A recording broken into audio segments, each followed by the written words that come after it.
Cool. All right, would you consider Westerlin a legend, Fern, or is he just like a normal Ooh. person? Answer He's definitely carefully, Fern. he's definitely a legend who just did up for debate as for what. Well, I think there's a handful of And to people who? on, Yeah, exactly. there's a handful of people on staff, the CrossFit Level 1 staff, that are very highly regarded, especially amongst staff. But then outside of staff, they're kind of insignificant. And I think Westerlin is in that category. Yeah, that's right. That's right. That's right. I'm not even significant in my own house. So if I can just be significant amongst a couple of friends on staff, that's a victory. Well, I mean, if you could make it on network TV like your wife did, then you might be there. We need more videos of Cruz, by the way. That video from about a week ago was amazing.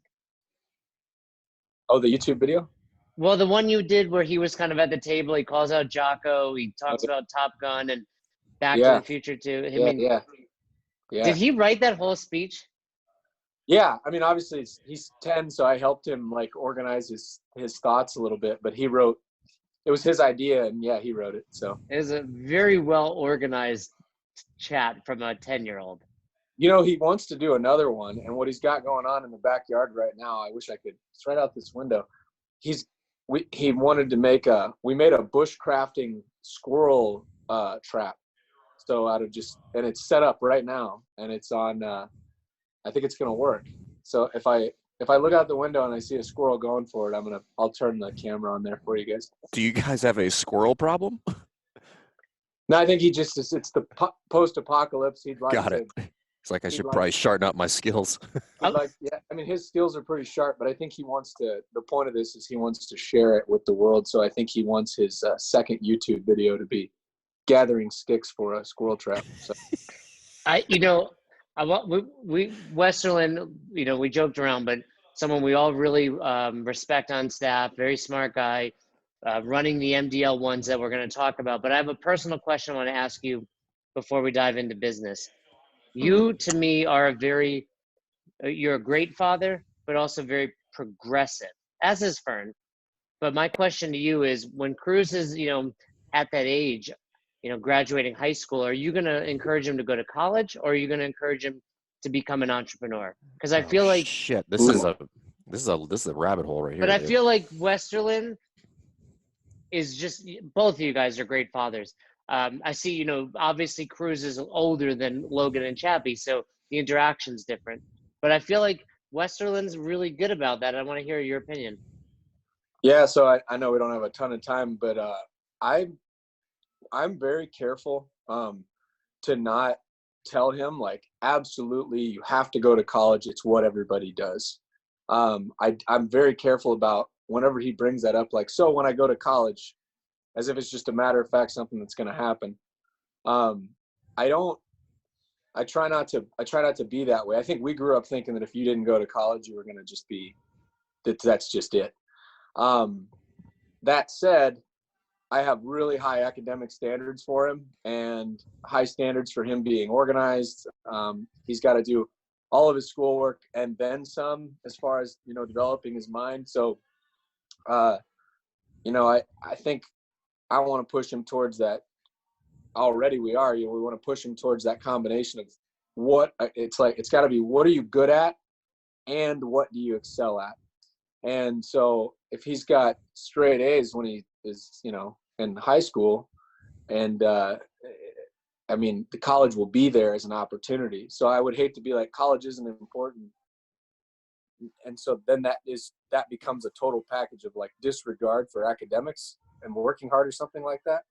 But on the other end, I don't want him to think that that's the only route and the only path. So I don't know how good of a response that is in 60 seconds, but it's just we push him to be the best he can possibly be in all areas of life.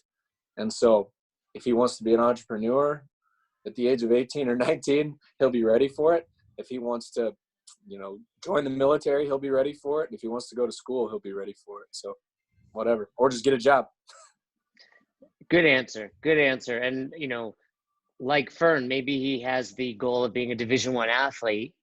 Cruz is Cruz is quite the wrestler, right?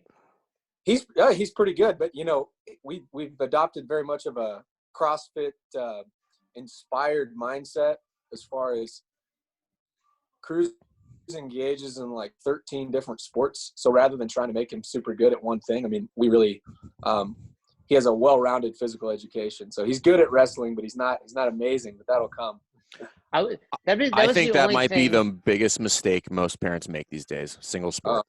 Oh man, I mean, it's that's a whole podcast in itself, right? 100%. It could be sometime. That was my only knock of Cruz's video. That workout was a little easy, dude. Like, you can let him know I said that too. 5 rounds of 5 deadlifts, 5 burpees. Come on. It was 5 deadlifts and 10 burpees. Or even what was it? The old games workout? I was gonna say that was an old games workout. 275 was the weight. My wife still has the world record on that, as far as I know. That's why we picked that workout. All right. What was the time on that, Joe? Oh, somebody'd have to do a It'd have to be like around 5 minutes. No. Back in the day, it was 275 for men, and I could do it under 5. So the best of the best were probably in the 3s. Her time was about a minute. Excuse me. Her time was about a minute faster than second place. I know that. Oh, wow. And not everybody knows who Joe's wife is. We're talking about Libby DiBiase, former. How many times was she a games athlete? Well, she was at the individual in 08 and then competed pregnant in 09 and then was team after that. 11, went on the CrossFit Omaha teams that placed on the podium. I'm so bad at memory. They got second 2010, 2011, something like that. Do you think she's, to date, the only person that's ever competed pregnant? No. No, probably not. I don't know that for sure. I think Vern did. That's what held me back in 2012. That's why I didn't make it. I was pregnant. All right, Vern, take the lead on this. Joe Westerlin, you've been on the seminar staff for, it's got to be over 10 years, over 300 seminars, flowmaster, all that good stuff, all those credentials. But Vern, you go ahead and take the first question. Westerlin is really the head honcho behind the MD-L1s. Yeah, so I think the big question people have is, what is different about the MD-L1? So I think at this point everybody knows that they're a thing, but I think there is this aura of kind of secrecy that goes around them. So if you could just kind of pull the veil back on that a little bit and kind of explain to people like what that is and what the purpose is, because a lot of people know it's a thing but don't really know why it's there or what it's about. Sure. So it's very kind of you to say the head honcho behind them. I've been the flowmaster on all of them except for one, but any of our talented flowmasters could do it, and that's me saying that first and foremost. Following it up with this, in terms of following it up with your question, Jason, on how it's different than the rest of them, the curriculum is exactly the same. There's a guest speaking engagement almost every single time from Greg Glassman. There's a networking element to the MD-L1 where the attendees have several opportunities to network and socialize with all of the guests of the DDC, and the DDC being it's kind of the alumni group. Once you attend an MD-L1, you're invited back for a DDC, which stands for Derelict Doctors Club. That's when, and so those two events go on at the same time in the same building. So that answers the question of how is it different. In terms of content, it's not different. I think it's the weekend that surrounds it that makes it different. And then, of course, that it is a closed, private level 1 that is just for MDs and DOs, just for doctors. And the purpose of it, it's a CrossFit Health initiative. CrossFit Health is, as Greg would describe it, exploring the ills of modern medicine. So the MD-L1 is our doctors that are, Greg would tell you, we're maybe looking to radicalize you more than you already are. And he always speaks he speaks like that. But what he really means is there's a group of doctors, and if they're doing CrossFit, they obviously, most of them support different type of dietary recommendations than maybe what the norm would support. and a different type of exercise than the norm would support. And so it's really just an opportunity to get these folks together and network like-minded physicians around the country and around the world. I think, go ahead. From your perspective, you've probably been the flowmaster at 200 plus seminars. What's easier and what's more challenging to be the flowmaster at an MD-L1? Sure, the content is the same, so I'm assuming, fitness, squats, breakout groups, etc. But there's got to be some things that are like, okay, this is a little harder, or maybe this is a little easier. A lot of people, I think you could both attest to this. Anytime you have certain participants in the crowd and that they come from maybe a exercise physiology background, or that they come from a medical background, sometimes the staff can have reservations and be like, oh man, I bet we're going to get a bunch of questions with this group. Or maybe a bunch of questions that challenge what you're saying. I've come to find that the buy-in has been extraordinary. We've run into almost nobody that's got points that they want to argue about the actual content and curriculum of the level 1. So in some ways, I think it's almost easier. I was going in thinking it was going to be tough. And when you're giving nutrition lectures and what is fitness lectures, that you're going to run into maybe some pushback. And honestly, it hasn't been that at all. So I think that's actually, if anything, easier, the same or easier than a regular course. Maybe the movement, the average participant seems a little bit less experienced in terms of their movement mechanics. It might kind of remind you of, I don't know when you started working seminars, but in the early days, you'd have 3 or 4 good movers, really good movers, and then everybody else was pretty new. I think maybe that's a nice way to describe that, Joe. New. Yeah. I think that maybe, these are full-time professionals, not that every other attendee of the level 1 isn't, but these folks spent 12 years in school, and they're busy folks. And so, maybe I'm talking like a trainer nerd right now, but maybe you notice that there's a little bit more, I don't know, joint tightness and postural issues, but it's really not that different. They're professional students. So I don't know. I'm sure my test scores look pretty good just because of teaching that course. How many, do you guys know what the total number, how many doctors have been through that MD-L1? I'm going to do a little calculation for you here. I'm going to take a guesstimate because I knew you were going to ask me that. So I think in California, we've at least put 500 through. Okay. And then if you add on top of that a small one we did in Hawaii, we did one in Paris. Do one in Brazil? Did 3 in Brazil. Yeah, okay. We did 3 in Brazil. Technically 2. We did 3 seminars on that trip. One was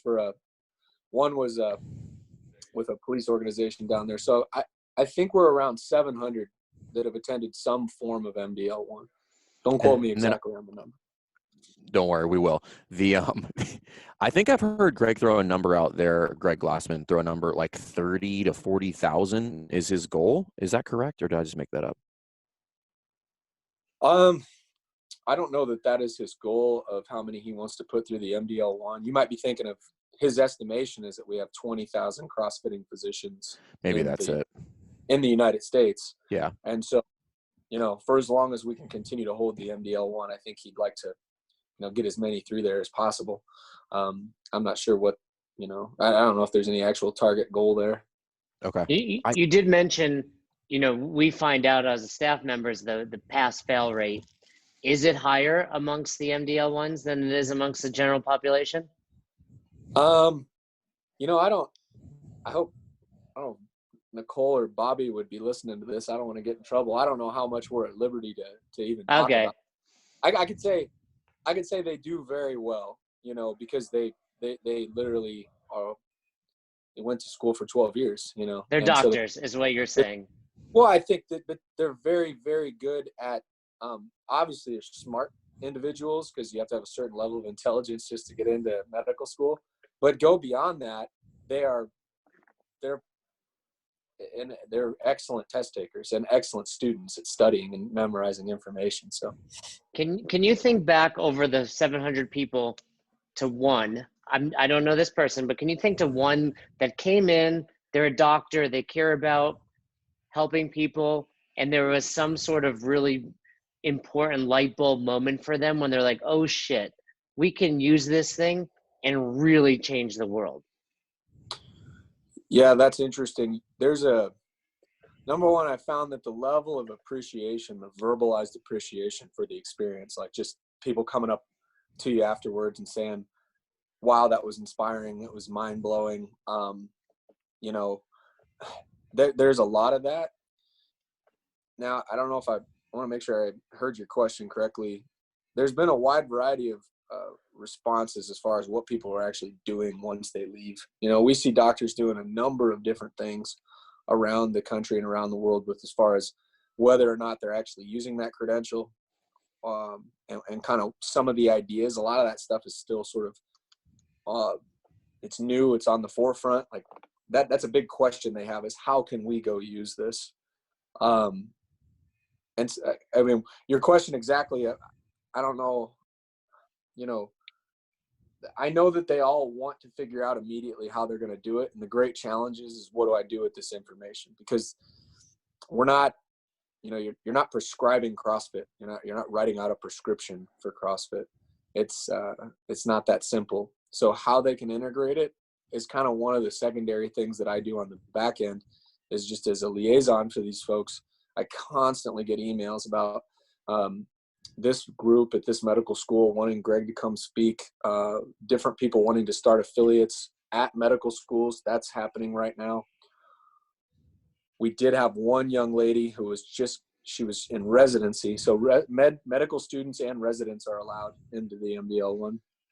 Oh, that's cool. I didn't know that.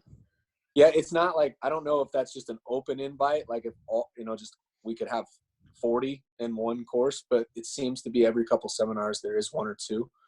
So we had one young lady that her plan is to immediately, that's what she wants to do. Her first form of practice is she wants to integrate family medicine with some type of CrossFit affiliate. And I haven't spoken with her in a while, but that's exactly what she wants to do. And so who knows what it's all, you know, we've got everything from curriculum-based discussions we've had, like certain medical schools having an affiliate on site.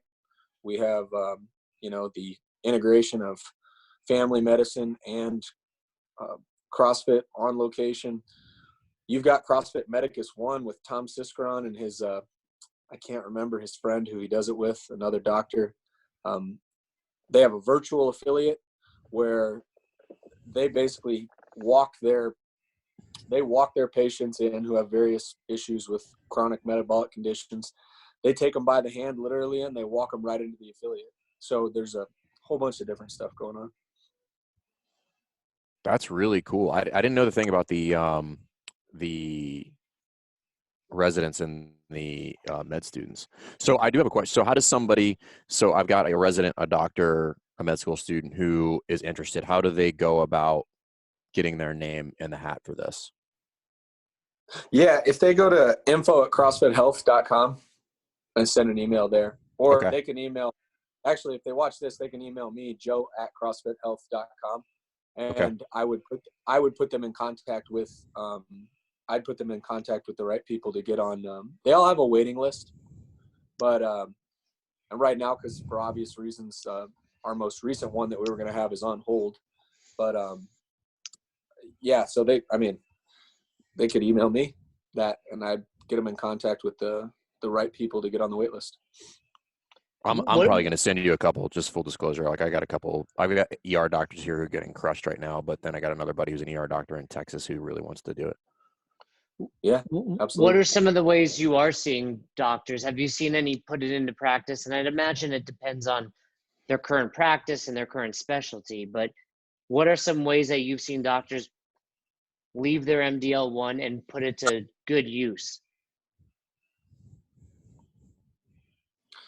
Yeah, I mean, well, just gave you the one example of I would look up CrossFit Medicus 1.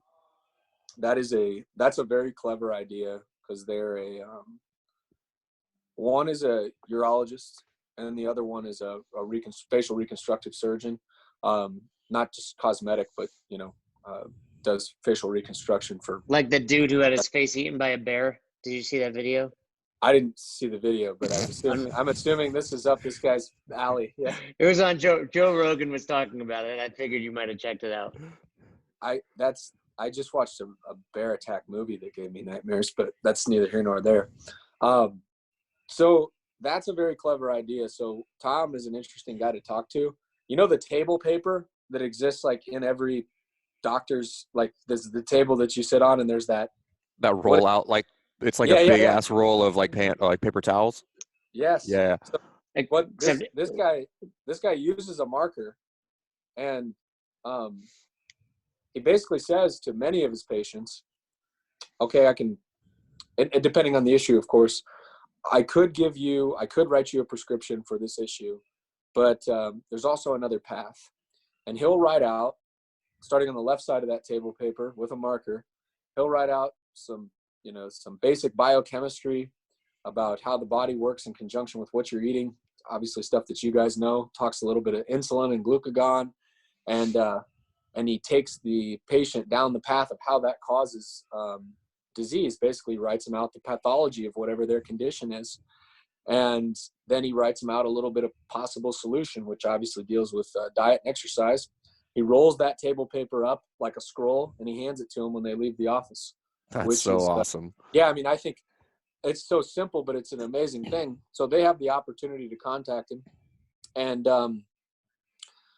then he'll actually point them in the direction of an affiliate. And I think that's one of the most clever things I've seen so far.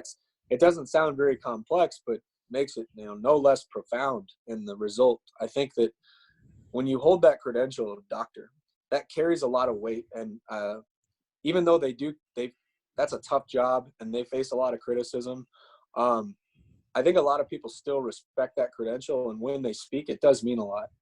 And so, I know that for me personally, I have a lot of friends who are physicians, and I reach out to them with questions all the time, especially if it's not in my wheelhouse. And so I think that a lot of these people feel more empowered, because you guys know how good the content is at the level 1. They feel more empowered to talk about the subject. And that doesn't necessarily mean with their patients. I think where they can do some of the greatest work is just leading by example in their communities, in their families, in their churches, or their country clubs, whatever, their softball leagues. I think that's where they can have some of the greatest influence. And because you guys have both been at a dinner party before, and if anybody has any kind of medical question whatsoever, they ask the doctor at the table, even if he has no idea about that part of the body, I mean, this is, so yeah, man, Jason, there's a bunch of examples, but all of that's so new at this point, and they're trying to figure it out. I mean, where that's actually going to go in terms of practice, we don't know yet. Sean Rocket's a orthopedic surgeon. You guys might know him. I think he was on the CrossFit podcast, was he not, when they were doing that? He was. Yeah. And his wife Rhonda was that's right. She was a physician, and she left her practice, right? She left her practice. So essentially she feels that she's, treating and preventing chronic disease, as in her own affiliate. And, there was a woman very, very recently at not the last MD-L1, but the one before, who is planning on doing the very same thing, and we want to be very clear about this. Greg always tells the doctors, I don't think it would be a wise decision for all of you to just shut down your medical practice and open up gyms, but there are a few out there that are talking about doing it, but people change careers in life all the time, even away from a medical career. So, yeah. Is Coach Glassman involved at every seminar? So he always does a guest speaking piece, generally on day 2 for about an hour. Otherwise, he spends his time at the DDC, which is down the hallway. And that's where what he likes to call the mesperts are speaking. So these would be doctors, authors, PhD researchers, investigative journalists who sort of specialize in the ills of modern medicine. And there's That's one big topic that has a lot of subtopics underneath it. So he bounces back and forth between the two. I've got a question. So obviously you spend some time with the doctors. I'm assuming they do a social like you do at every level one. Yeah. And then Okay. there's a few technically. We have the normal beer social on when do we do that, Jim? I Saturday. haven't worked so long. Saturday, yeah. And country shut down. And then there's a dinner and social again on Sunday night. So Got it. I'm curious as to kind of what kind of insights some of the doctors are giving you with regard to just what they're seeing in their practices and how they're seeing CrossFit affect. The reason I'm asking, because we always have that one ortho friend who throws something on Instagram and is like, thanks to CrossFit for keeping my practice open, and I'm like, I don't buy that. But what's the general consensus about? Because I think it's interesting, and I think a lot of people that are listening to what you said earlier about the buy-in aspect of that, and that's always, I mean, I've had a fraction of the doctors that I've dealt with in level ones that you have, but that's always been my experience, is that they are all in. They're just like, yeah, this makes total and absolute sense. man, absolutely. I think that I haven't heard any of that at all. I mean, they're data people. They like data and studies. So the only question we'll get is, and at first we were like, is this confrontational? Where they'd say, what data do you have to show that, CrossFit's not any more dangerous than anything else? And we realized, they go, oh, they're not arguing with us. They just want data, so that they can, because For they are reference, yeah. Yeah, they are bought in. And so it's actually pretty amazing. I can think of the hundreds of now that I've interacted with. There's hardly any that are not completely bought in when it comes to this idea of that it's an orthopedically safe thing to do. Yeah, I mean, you just don't run into it hardly at all. I mean, they're CrossFitters, and so they're not going to be doing it themselves if they find an inherent risk with it. It's any greater than any other exercise. That's the data aspect is interesting, because have you met Dr. Yuri Fato? He's a buddy of Mike G's, and I think he's been to one of the DDCs, but I don't think so. He's not a medical doctor. He's I think his doctorate is in exercise science or physiology or something like that, but he has one of the only kind of long-standing CrossFit injury studies, and then they're getting ready to publish a second one here, like in the next couple of months. And he was on the podcast, and he kind of alluded to the results that they saw. So I think when that comes out, that'll be very, very interesting for people to look at. So for any doctors that have questions, just that should be out here probably in the next couple of months, I would imagine. That reminds me too, I'm going to have to share with you guys. I'll look it up as soon as I'm done. I got an email from one of our MD-L1 docs from Brazil. It wasn't at the seminar we did in Brazil. He was a Brazilian physician, and I was talking to him in Santa Cruz, and he actually himself has a very large paper with I can't remember the number of subjects and what the duration of the study was, but it seems to be a very significant body of evidence to suggest, once again, the same thing that we know. It's not any more dangerous than any other type of rigorous sport or exercise. So I'll look that up, because he sent that to me recently. The other question I had, because and this one is super contentious, is we all know that there's no shortage of affiliates / doctors who are using exercise and nutrition, specifically the CrossFit protocol with regard to nutrition, to reverse type 2 diabetes. Have you guys, how many, if any, of doctors have you had that come through is that their, and obviously this is to be done responsibly. You can't just take somebody off of insulin and their medication for that. But are there a lot of doctors that are coming through that are dealing with that specifically, that are seeing this reversal, and that, have people that are type 2 diabetics that are managing that with food versus insulin? Yeah, that's interesting. I haven't got, we haven't had just droves of doctors coming through and saying like, hey, this is exactly what we're seeing. But, I would point people towards the work that Verta Health has done. They're friends of ours. Are you guys familiar with Verta? Mm-hmm. And so they've got, they have over 1,000 reversals of type 2 diabetes with the reduction of medication. I witnessed one myself. I can't share the lady's name, but she signed paperwork so that myself, as her CrossFit trainer, her Verta Health physicians, her Verta Health health coach, and her family physician, we all had access to be able to share. This happened here in Omaha. We had access to be able to share. I could look at her. I could look at her labs. I could look at everything. That was kind of part of the deal. Within 2 months, this woman was off of metformin, and it was 3 days a week of CrossFit at a local affiliate, and a Verta Health counselor who essentially, for, just to simplify it, they had her on a ketogenic diet. That's what it was. And just like that, the meds came off, and this is under doctor supervision. But how long had she been on metformin? Has she had been a type 2 diabetic for a long time, or? I think for a couple of years. I mean, Okay. she'd been overweight for a long time. So there's no question she'd been insulin resistant for Mm-hmm. quite a while. Now, that's a big topic of debate. When are you actually diabetic? You got to base that off the blood glucose, but you can be, if insulin's doing its job, you can be pre-diabetic for a long, long time. So, yeah, she had struggled for years. I think she'd been on medication for a little over a year. And then within a few months of, CrossFit plus her, the purchase of the Verta Health program, and then working with her family physician, who is a CrossFitter. I didn't mention that. Okay. So it really helped there. That was quite the teamwork that we had, as far as, myself, her doctor happened to be a CrossFit physician, and she signed up with Verta.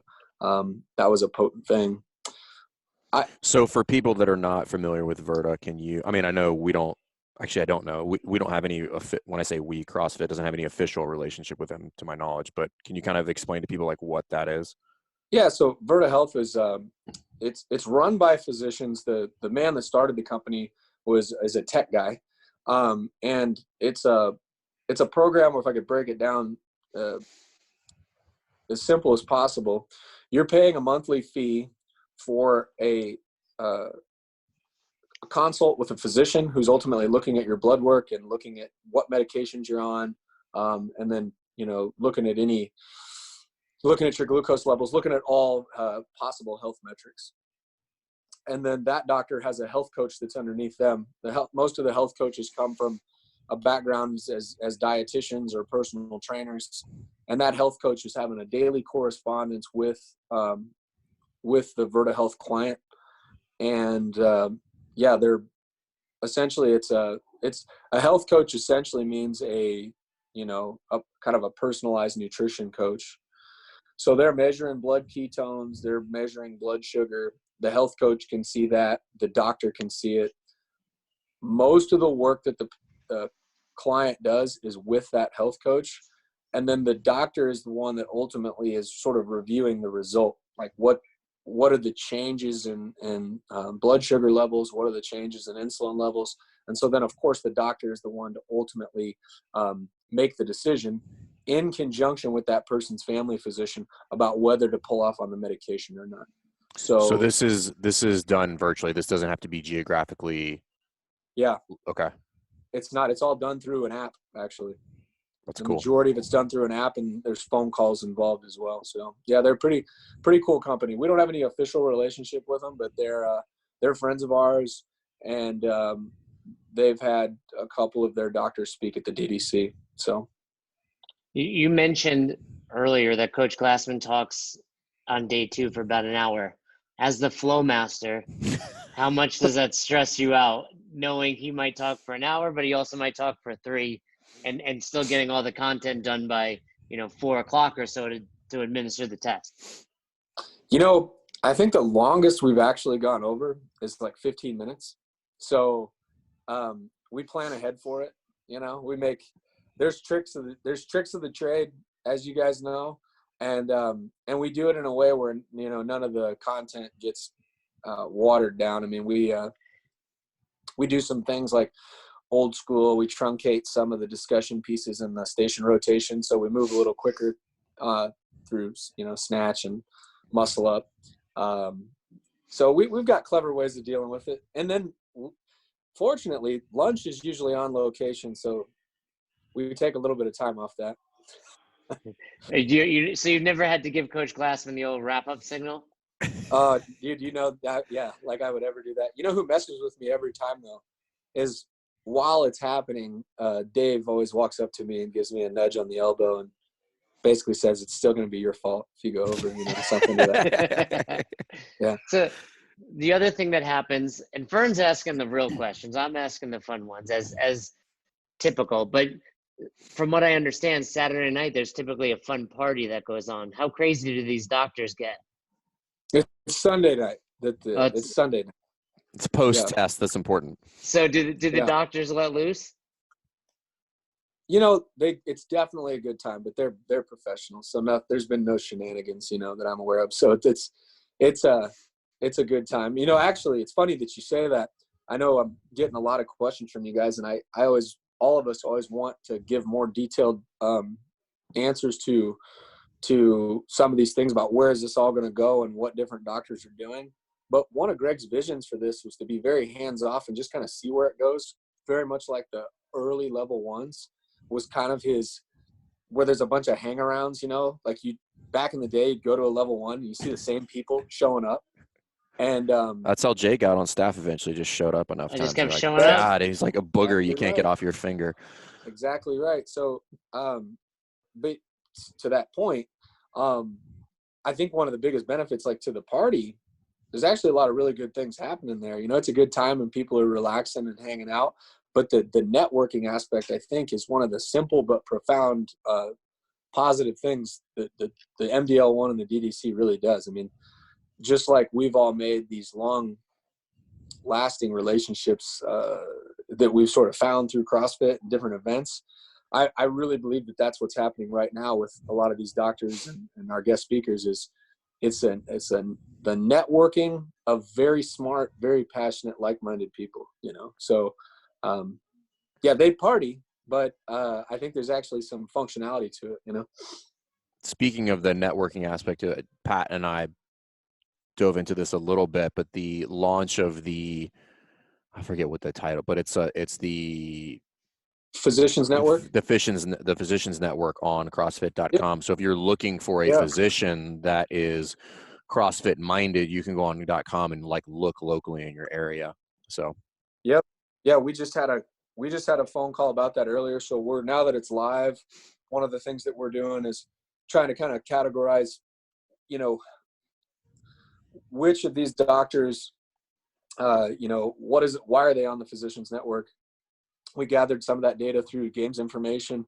Obviously, we want to be able to tell people, well, here's a doctor that does CrossFit, but then we could further designate that eventually into this doctor not only does CrossFit, but they've also attended a level one. This one's attended a level one. This one over here has attended an MD-L1. And not that any of those things mean anything of importance one over the other, but it's just the more information we can get out there, the better. And so that's what we're working on. Fern, what else you got for Joe?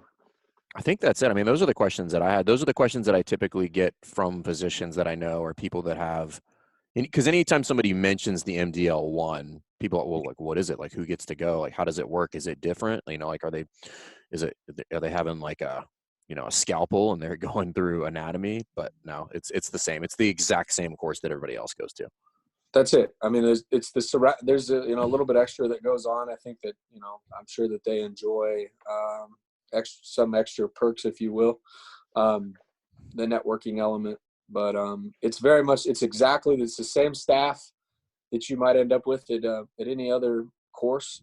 And, they get the same awesome product that you two put out when you're out there.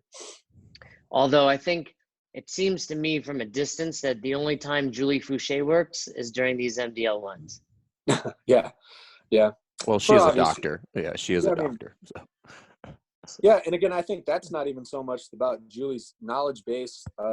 It's exceptional in medicine and exceptional in CrossFit, but it's sort of the fact that the CrossFit motto, she's got knowledge in both areas. And then what a role model, right? She's a role model for She's a role model for what we want all of our health providers to be. I mean, if you're going to be out there telling people on a daily basis how to take care of themselves, nobody does it as well as her. So it just makes sense. Well, hopefully Fern and I can make it out there. We've met quite a few people that attend the DDC regularly. You know, Ron Torrance? Yeah, absolutely. He's been on the show. I met him through Nunu randomly in Tampa, and then I had him on the show. He's a good dude. He loves those dudes. Like, it's their highlight of their, quarter or however often you're having them. Yeah, there's a good handful of, folks that I see at every single one of them. So, I can give you some of their names. They'd probably be a good guess for you as well. What's the last thing? What's the frequency on those? I know they're not every weekend, like roughly. There was one a month for a while, and then it's spread out now to, it was kind of like at a rate of once a month, and then at a rate of every other month, and then some clusters here and there where we do. Okay. But I would say right now we're kind of looking at about 1 a quarter, so probably 4 a year. Got it. Okay. All right. Last question. Nothing to do with the MD-L1. Back to parenthood. Oh, yeah. All right, here we go. It's quarantine. I don't know how Nebraska is, but Colorado's on lockdown. Virginia's. Are you on official lockdown, Fern, or just gyms? No, all non-essential businesses are closed. Non-essential. Nebraska, how you guys doing?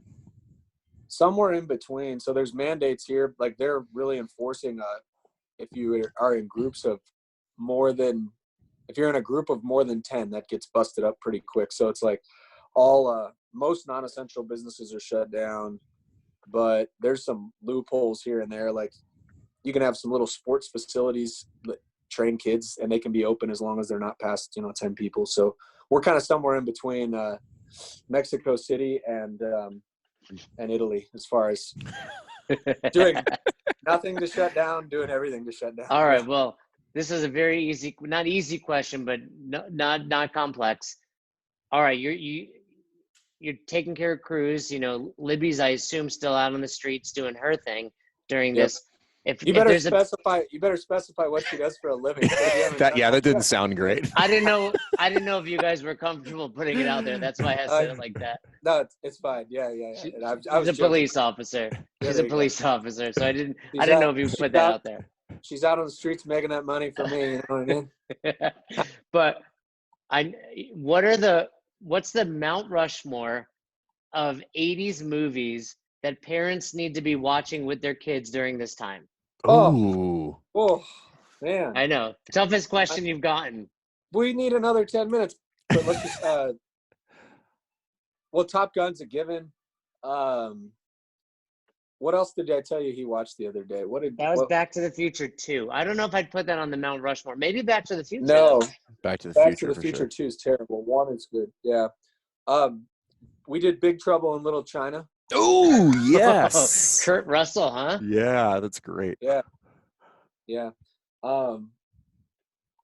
So, I mean, you're going specific. Like, what movie? What 80s movies, right? Oof. Well, I mean, you, Fern, and I were all about the same age, give or take. So we grew up on the same movies. I'd say what movies from our generation. I'll give you a couple examples. Feel free to use them. Yeah. I would give you at least these 2. Breakfast Club, which might be a little too mature for Cruz. Yeah, he's just too young. Vision Quest. So get this, Jason. I was thinking about having him watch Vision Quest before Wrestling Districts a few weeks ago. But isn't there a scene where Loudon Swain picks up ladies' underwear and so I was like, man, maybe I should hold off a couple more years on that one. He winds up having sex with the girl, but then they're eating pizza in the car. Oh, cool. We can say that on here. I wasn't sure. I didn't know how many. Okay. Yeah. Yeah. I don't think any 10-year-olds listen to this podcast. So Fern, do you have any examples? Goonies. That was the next one I would have went with. Yeah. Goonies. So you got to do Goonies. You got to do all 3 Indiana Jones films. For sure. We'll put that as 1. That'll be 1. I feel really good about this. He watched National Treasure, like 2 or 3 of those films. Okay. And he had already seen all 3 Indiana Jones films, and he goes, Dad, and this is my proudest moment as a father, because he goes, even though the Indiana Jones movies are a lot older than the National Treasure ones, because at some point I told him that they're kind of similar, you know, in terms of theme. Archaeologist, right? He goes, the Indiana Jones films, I think they're a lot better. And I was just like, oh, thank God. Thank God. Thank National God. Treasure is just garbage. God, what else do we have? Throw them out I mean, there. you might want to lump in like the Star Wars trilogy. I I don't was going know. to say it's Star Wars. So does that count as one? Yeah, we'll go Indiana think so. Jones is one, Star Wars is one, Top Gun. For sure. And then what's the last one are we going with? Well, Back Goonies, to the Future Back to 1. the Future. Yeah. Yeah, Yeah. and again, that could be a full 2 and 3 aren't great, but they're still entertaining. Like Karate Cruz would Kid. like them. Karate Kid Ooh. counts as I one. got a lot of flack for this recently because I said, if you go back and watch Karate Kid now, it's good because there's nostalgia attached to it. But that is an awful movie. Well, so yeah, it is.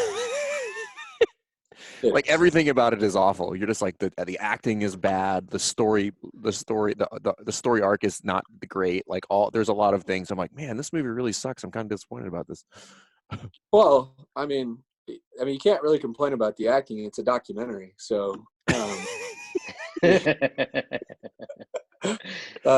So Rocky's in there. Ooh, yeah, there you go. You can't go wrong with that, yeah. Nope. All right. Well, Fern's got to run. Joe, we appreciate your time here. If you're a doctor, Yeah, dude, thank you. And you've listened, Joe at CrossFitHealth.com. He dropped that earlier in this show if you missed it. And then, of course, you can always reach out to us and we'll push you in the right direction. But Joe, appreciate your time. Thanks for all you do in the world. And like we said in the beginning, although you're very insignificant to most, to us, you're very significant. Top of the heap. Top of the heap. Wow, my self-esteem is just skyrocketing. I'm glad we had this phone call. Thanks for listening to Best Hour of Their Day. If you haven't heard about Anchor, it's the easiest way to make a podcast. Let me explain. First of all, it's free. How cool is that?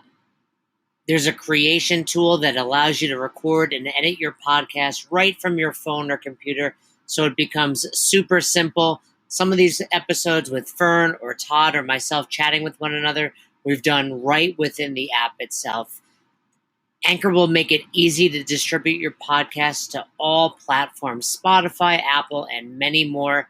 And you can make money from your podcast with no minimum listenership. It's everything you need to make an awesome podcast in one place. All you have to do is download the free Anchor app or go to anchor.fm to get started today. Come on, who doesn't have Spotify at this point? And if you were unaware, Spotify now is offering podcasts. That's right. On Spotify, you can listen to all your favorite artists, but also podcasts in one place for free.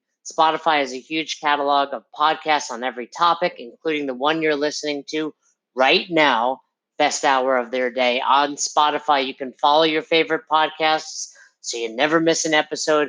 Premium users can even download episodes to listen to offline wherever you are, something I always do before I hop on a plane. And you can even easily share what you're listening to with your friends on Instagram and other social media platforms. Here's the deal. If you haven't done so already, be sure to download the Spotify app, search for Best Hour of Their Day on Spotify, or browse some other podcasts if you want. You can find them in your library tab. And also make sure to follow me so you never miss an episode of Best Hour of Their Day. Thanks again for listening to Best Hour of Their Day, and thanks again to our special guest. We appreciate all you guys do for us with Best Hour of Their Day when it comes to sharing our posts on Instagram, when it comes to subscribing to us on YouTube, when it comes to the constant feedback. We are grateful and we appreciate it. We are trying to build a community based on coaching development and becoming the best version of yourself. And it goes without saying that we couldn't do without all of you. So if you haven't already, please subscribe to our YouTube channel. Season 1 of Dropping In is out. We are getting tremendous feedback, and we'd love for you to check it out. Leave us a comment on there. Head over to our Instagram. Give us a follow. Like our pictures. Feel free to share anything that resonates with you. And if you have any questions, comments, concerns, or feedback for us, please don't hesitate. Email us, besthouroftheirday@gmail.com. Thanks again. Until the next episode, we hope you've had the best hour of your day.